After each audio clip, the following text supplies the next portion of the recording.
Today we're gonna get hot on showing you the next phase in this chicken tractor on steroids.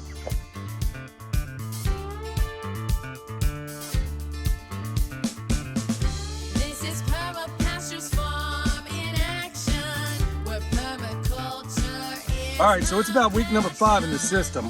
And we're really a couple of weeks behind because of all the engagements we've done. Ordinarily, what you see today would have happened at about week 3. Now, we're going on about week 5. What's gonna happen now? Remember, we got this fence somewhat doubled up. These guys have graduated to get a much larger space. And the reasons why is this compost cage right here.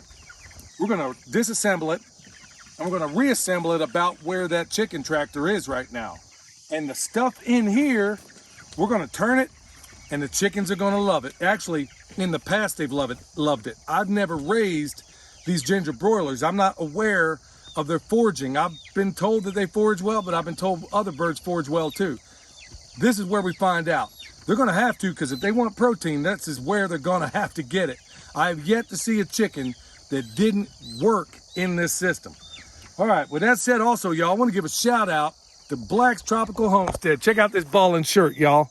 Yeah, they got an awesome YouTube channel. Check them out. Also, here in the near future, we're going to be at a number of festivals. One of them, we're going to show you how to turn your place into what you see right here. We got a guild class coming up, and that's going to happen right before the next Self-Reliance Festival. All that's going to be linked down below. In fact, all the other festivals we're going to will also be linked down below. All right, the birds are quite anxious to get out, so we won't belabor this. We're basically going to disassemble everything you see here. This hawk protection that we put up, we're going to disassemble everything. We're going to weed eat on just the side of this and at the bottom, just enough because chickens can't stand real tall grass. We didn't have any animals go before them, so that means we got to do what the animals would ordinarily do. So we're going to bring that down, and then we're going to expand everything. That's step 1.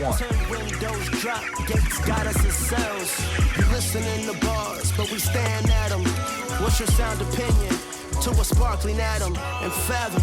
Dad cooking, breakfast bacon, no sugar. Jam preaching, teaching, wiping kids' boogers.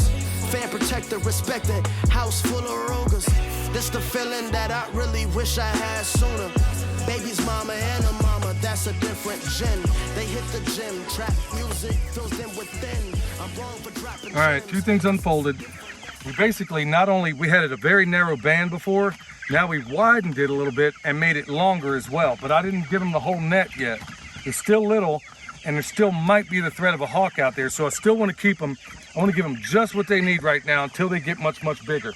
And at the rate they're growing, that ain't going to take much longer. So now, where their chicken tractor has been sitting, before we put the diaper in there, and we'll show you that in a minute, before we put that diaper in there, they were pooping on the ground. So that's exactly where we're going to reassemble that cage. But the first thing is to get them moved, and then we'll talk about the next step. I'm going to try to straighten it up, I think, a little bit. Yeah, hang on. Yeah, you can go ahead and do that. All right, now that they're moved, we're going to disassemble this cage, and we're going to put it in the spot where their tractor used to be, roughly, because I want to straighten it up. It was a little bit cheated this way. I'm just going to straighten it all up.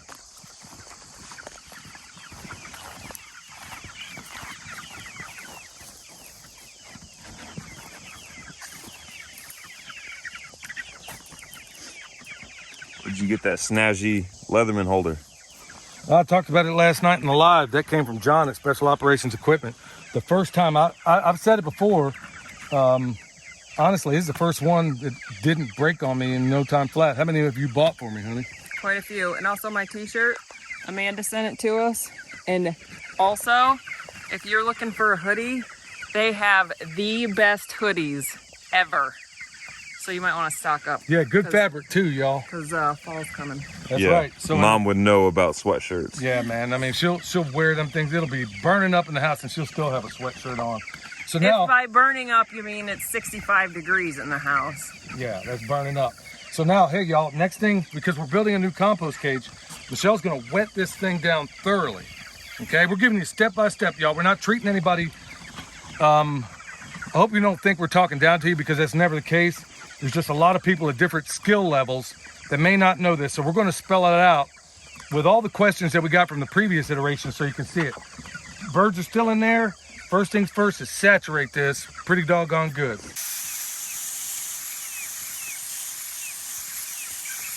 Now, you can see it's pretty much stuck together. And there's carbon and nitrogen all in there. Now, I know you can't see it from the camera, but there's steam coming up off of there. You put your hand on it. In fact, this is one of the many virtues of this system, is that even in the dead of winter, no matter how cold, our water and those types of things never ever freeze as long as we stick them on top of one of these compost cages. So she's going to work on the water, and we're going to commence to going ahead and flipping this, and then we'll all get on it together.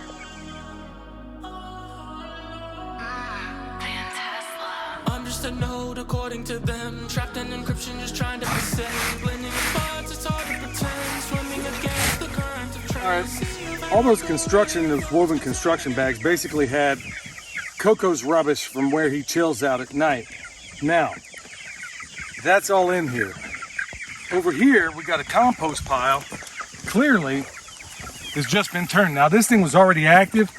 Now that we flipped it, it's going to allow me to learn a whole lot about these birds. And this is where the observation comes in. And remember, a lot of permaculture, most of it, in fact, is really observation. I'm going to learn whether or not I ever want to work with these birds again based on how they treat this pile. Because I know inside of it has biota, has everything they need. But I'm not making an absolute determination just yet. Because now that they got this pile, we're still feeding them 50-50 chick food, as we talked about a moment ago.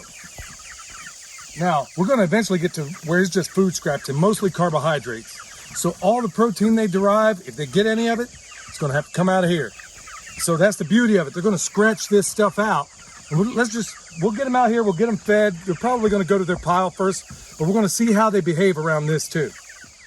We're at the part where I mix their food, their store-bought food, their chick feed, with rice. Now, William discovered this a while back, that if we put something that they're already hardwired to recognize, which are maggots, rice, they'll eat right off the bat.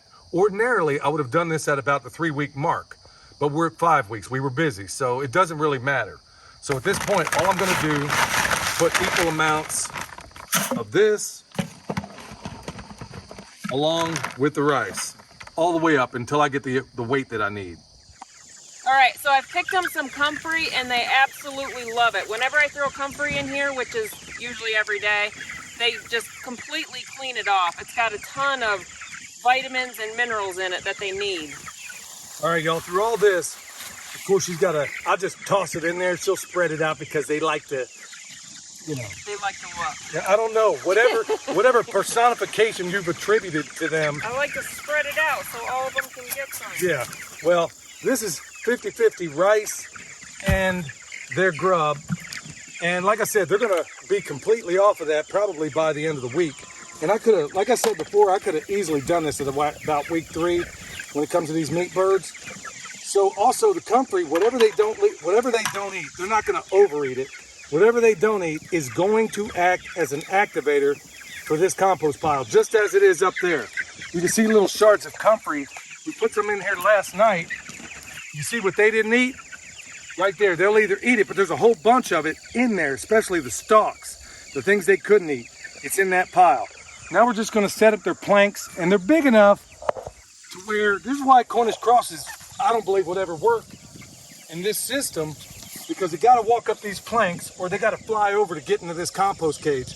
But as we discussed in the previous video, they've now been trained to it. So let's go ahead and let them out. I'm guessing they're going to work this over. We're going to get the hoses out of here. And then we still got more to do. We got to still clean out the inside of here. And we'll show you how all that works.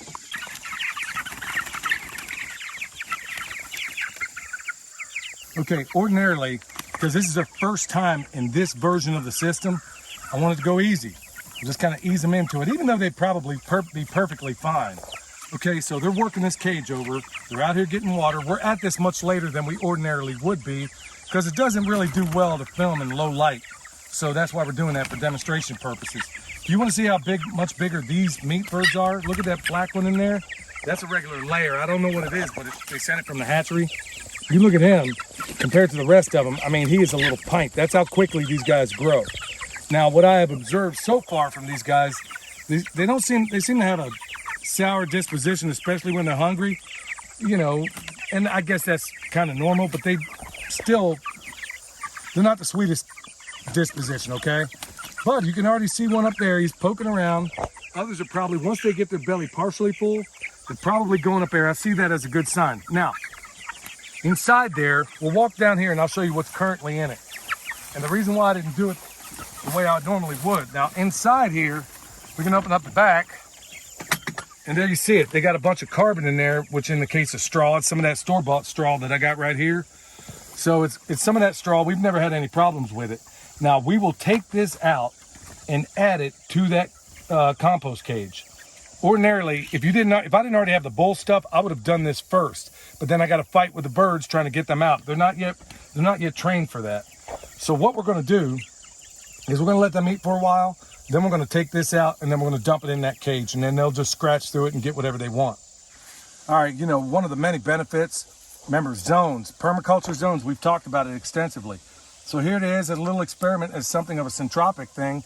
We got tomatoes, not the best harvest in the world, but hey, it's right here, right next to this apple that's coming up. Actually, that's rootstock, and it's all a part of this emerging orchard. So now when we make compost out of this system, we got comfrey coming out the wazoo, because we can throw it right over to the birds, throw it right over to the compost pile, and then take those compost piles that are going to be finished and dress our trees with it. Y'all, how cool is that? That's what I'm talking about. That's what makes me excited about what it is we do.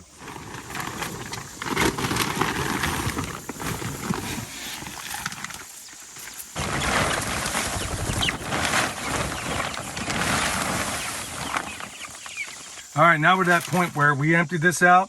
Now we're going to basically, you can use leaves, you can use any number of things, but after every single day for the next week, we're going to go ahead and just put a light scattering of this on top of whatever they pooped in there. So basically what we're adding is what the pimp daddy of Polyface calls the carbonaceous diaper.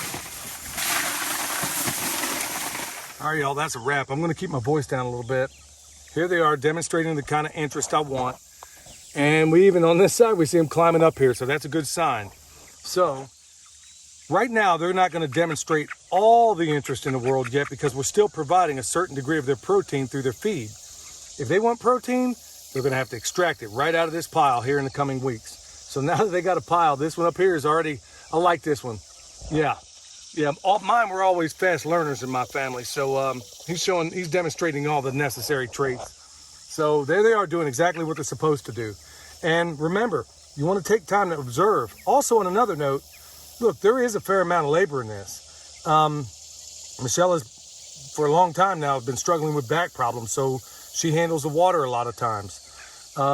My back isn't the best either, but I do see this as something of a workout because I need to work off about, some of this chub I got going on. So there's also the benefit of that system. You also want to be sure that when you do this, I know there's a lot of people that are doing variations of this. You want to make absolutely sure the pile you have is at least a cubic yard. This here is about 1.5 cubic yards, and it's spread out a little bit on that side.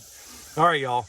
This is the next iteration of it. Stay tuned. We're going to go into much better detail as this thing unfolds and show you exactly how this thing works with these birds. I have yet to see some that didn't work in it. All right, y'all, remember, if you need bone sauce, world's best deer repellent, we got it. We make it right here at the farm. You need comfrey, we got that too, comfrey salve. We're going to have rice knives back up there real soon, maybe even in the next couple of days, more than likely. All right, also, remember, down below, anything you need, look through that description box. We probably can help you out there. All right, y'all, till next time, this is Billy from Perma Pastures Farm, where permaculture is my passion. We'll see you next time.